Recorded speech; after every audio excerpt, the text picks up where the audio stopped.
بسم اللہ الرحمن الرحیم۔ درود و سلام ہو محمد و آل محمد پر۔ السلام علیکم۔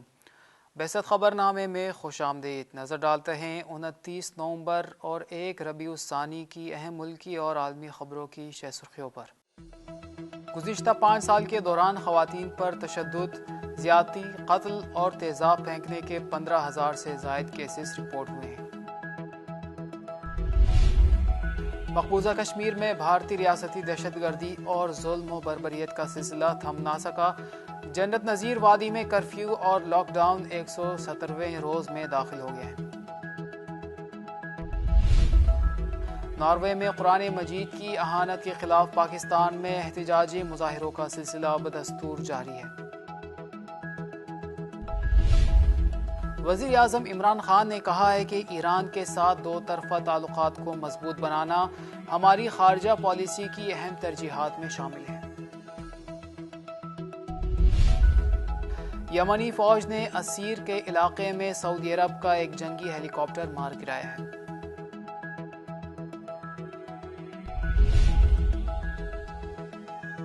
امریکی صدر ٹرمپ کل اچانک افغانستان پہنچے، جہاں انہوں نے افغان صدر اشرف غنی سے ملاقات کی۔ امریکی صدر تقریباً 2 گھنٹے 30 منٹ تک افغانستان کی سرزمین پر رہے۔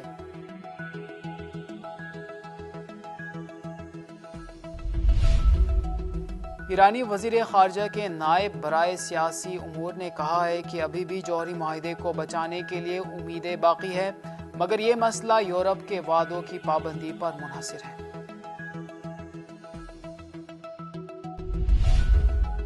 روس نے بین البراعظمی میزائل توپول کا کامیاب تجربہ کیا ہے۔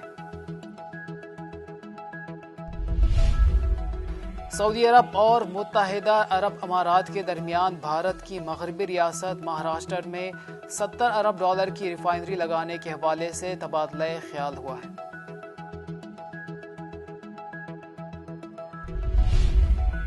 انسانی حقوق کی عالمی تنظیم ہیومن رائٹس واچ نے کہا ہے کہ سعودی انتظامیہ کو اظہار رائے کی آزادی کے لیے کام کرنے والے تمام قیدیوں کو رہا کرنا چاہیے۔ برازیل کی عدالت نے کرپشن اور منی لانڈرنگ کے کیس میں سابق صدر لوئزانا ایکویلو لاڈی سلوا کی سزا کی توسیع کرتے ہوئے 17 سال قید کا حکم دے دیا ہے۔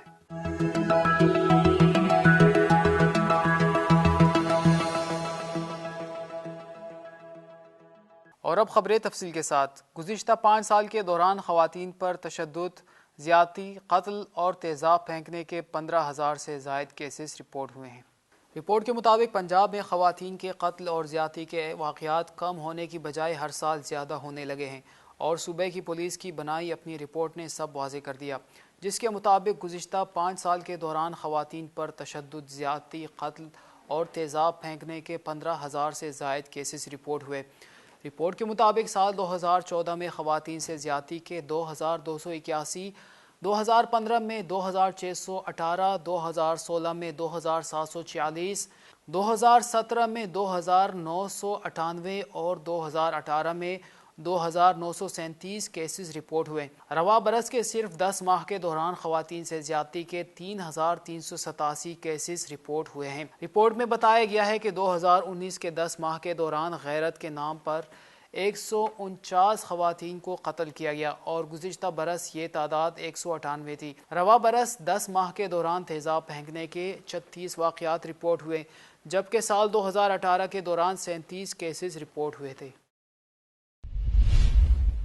مقبوضہ کشمیر میں بھارتی ریاستی دہشت گردی اور ظلم و بربریت کا سلسلہ تھم نہ سکا۔ جنت نظیر وادی میں کرفیو اور لاک ڈاؤن 170ویں روز میں داخل ہو گیا ہے۔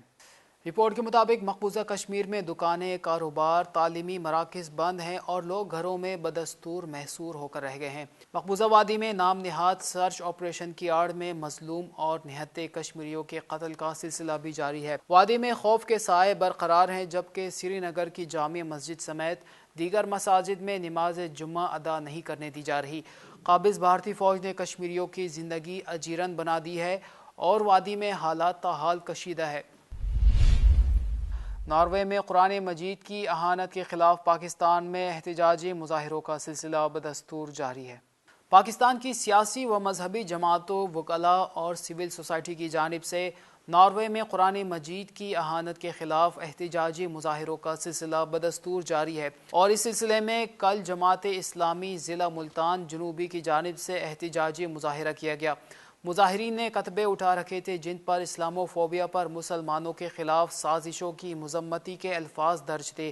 احتجاجی مظاہرین سے خطاب کرتے ہوئے مقررین کا کہنا تھا کہ اسلامو فوبیا پر مسلمانوں کے خلاف سازشوں کو بند ہونا چاہیے۔ حکومت پاکستان کی جانب سے ناروے سفیر کی طلبی اور رسمی احتجاج کافی نہیں ہے، بلکہ معاملے کو عالمی سطح پر اٹھایا جائے اور عالمی عدالت میں مقدمہ قائم کیا جانا چاہیے۔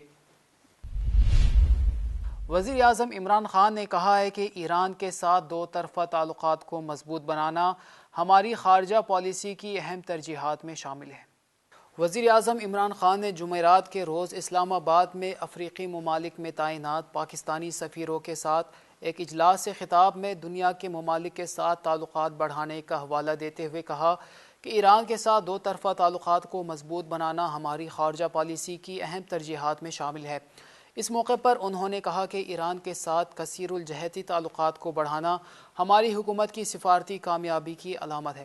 عمران خان نے ماضی کی جنگ میں امریکہ کے ساتھ پاکستان کی شمولیت کے تباہ کن نتائج پر روشنی ڈالتے ہوئے اس بات پر زور دیا کہ دوسروں نے ہم پر دھوکہ دہی اور دوہری کھیل کھیلنے کا الزام عائد کیا، لیکن پاکستان کو اس کا نقصان ہو چکا ہے اور اب ایک متعصبانہ رویے کے بجائے مفاہمت اور ثالثی کی راہ پر گامزن ہے۔ یمنی فوج نے اسیر کے علاقے میں سعودی عرب کا ایک جنگی ہیلی کاپٹر مار گرایا ہے۔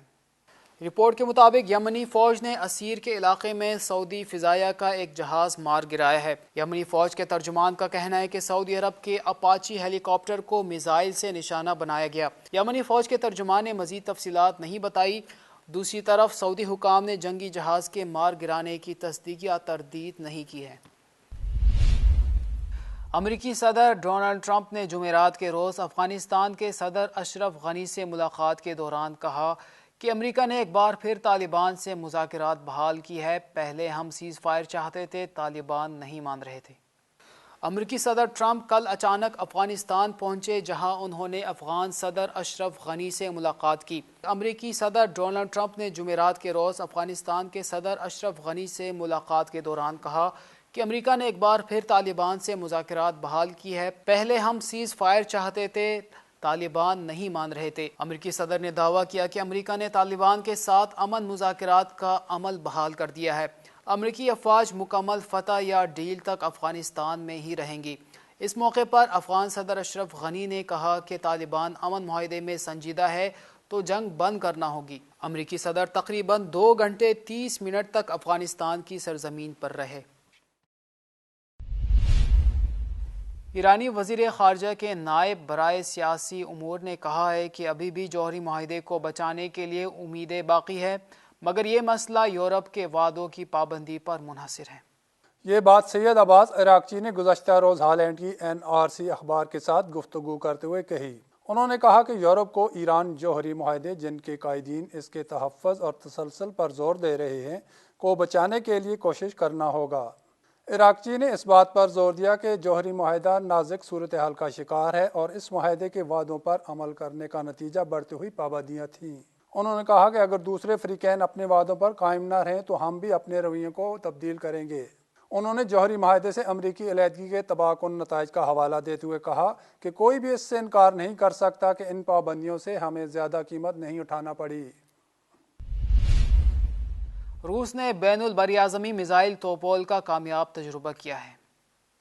روسی وزارت دفاع کے جاری کردہ بیان کے مطابق مذکورہ بین البراعظمی میزائل نے قزاقستان میں اپنے فرضی ہدف کو کامیابی کے ساتھ نشانہ بنایا۔ روس نے اس سے پہلے 30 اکتوبر کو ایٹمی آبدوز کے ذریعے بولاوا نامی بیلسٹک میزائل کا بھی کامیاب تجربہ کیا تھا۔ روس میزائلوں کے یہ تجربات ایسے وقت میں کر رہا ہے جب امریکہ نے رواں سال اگست کے مہینے میں روس کے ساتھ ہونے والے INF معاہدے سے یک طرفہ طور پر علیحدگی کرنے کے بعد جدید ترین کروز میزائل کا تجربہ کیا تھا۔ دفاعی ماہرین کا خیال ہے کہ روس کے میزائل تجربات امریکہ اور نیٹو کے لیے براہ راست پیغام کے حامل ہیں کہ ماسکو واشنگٹن کے میزائل تجربات پر خاموش نہیں رہے گا، بلکہ اس کا ترکی بترکی جواب دے گا۔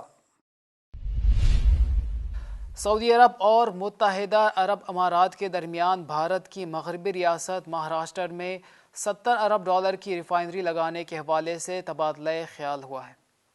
سرمایہ کاری کے یہ نئے اعداد و شمار اس سے قبل اعلان کیے گئے $44 ارب سے کہیں زیادہ ہیں۔ غیر ملکی خبرساں ادارے اے پی کی رپورٹ کے مطابق $70 ارب کے نئے اعداد و شمار متحدہ عرب امارات میں سعودی ولی عہد محمد بن سلمان اور ابو ظبی کے ولی عہد محمد بن زید ال نہیان کے درمیان گزشتہ روز ہونے والے اجلاس کے بعد جاری اعلامیے میں سامنے آئے ہیں۔ بیان میں کہا گیا ہے کہ دونوں رہنماؤں کے درمیان 2018 میں اعلان کیے گئے سرمایہ کاری کے منصوبے پر تبادلہ خیال کیا گیا۔